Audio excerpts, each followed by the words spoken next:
এই মুহূর্তে সবচেয়ে বড় খবর, কমিশনের ১৬ দফার নির্দেশে কেঁপে গেল মমতার পুলিশ। নির্বাচনে আইন শৃঙ্খলা রক্ষা করার জন্য কি কি করণীয় তা এবার রাজ্যের পুলিশ কর্তাদের মোট ১৬ দফার নির্দেশিকা দিয়েছে নির্বাচন কমিশন। এই নির্দেশিকা ইতিমধ্যে রাজ্য পুলিশের ডিজি সিদ্ধনাথ গুপ্ত এবং কলকাতা পুলিশ কমিশনার অজয় নন্দকে চিঠি পাঠিয়ে জানিয়ে দিয়েছে মুখ্য নির্বাচন আধিকারিক মনোজ আগরওয়াল। এছাড়াও চিঠি পাঠানো হয়েছে রাজ্যের সকল পুলিশ সুপার, পুলিশ কমিশনার, জেলা নির্বাচন আধিকারিক এবং রিটার্নিং অফিসারদেরও। কমিশনারের এই ১৬ দফার নির্দেশিকায় কি বলা হয়েছে, ব্যালট পেপার, ইভিএম, ভিভিপ্যাট যাতে নিরাপদে এক স্থান থেকে অন্যত্র নিয়ে যাওয়া যায় তা নিশ্চিত করতে বলা হয়েছে।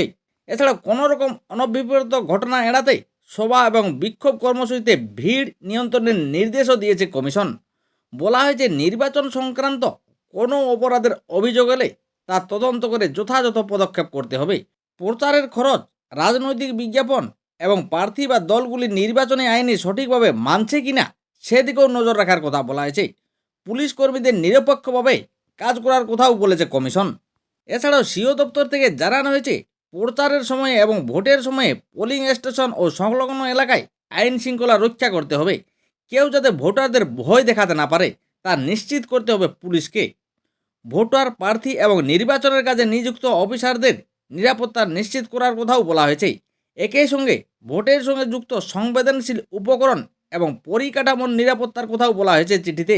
এছাড়াও নিশ্চিত করতে ট্রাফিক ব্যবস্থার উপর নজরদারির নির্দেশও দিয়েছে কমিশন।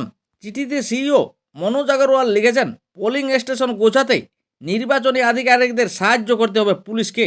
গণনার সময় যাতে নিরাপদ পরিবেশ বজায় থাকে তাও নিশ্চিত করতে বলা হয়েছে। কমিশন জানিয়েছে নির্বাচন প্রক্রিয়া সংক্রান্ত কোনো অভিযোগ পেলে দ্রুত পদক্ষেপ করতে হবে। আদর্শ আচরণবিধি যথাযথভাবে পালন হচ্ছে কিনা তা নিশ্চিত করতে হবে। ভোটারদের মনোবল বৃদ্ধি করতে হবে।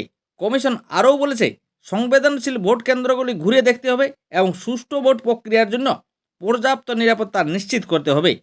গণনা কেন্দ্রগুলিও পরিদর্শন করে সেখানে নিরাপত্তা নিশ্চিত করতে বলেছে কমিশন। কমিশনের এই ১৬ দফার নির্দেশিকার পরেও প্রশাসন এখন কি করে সেই দিকেই নজর থাকবে কমিশনের।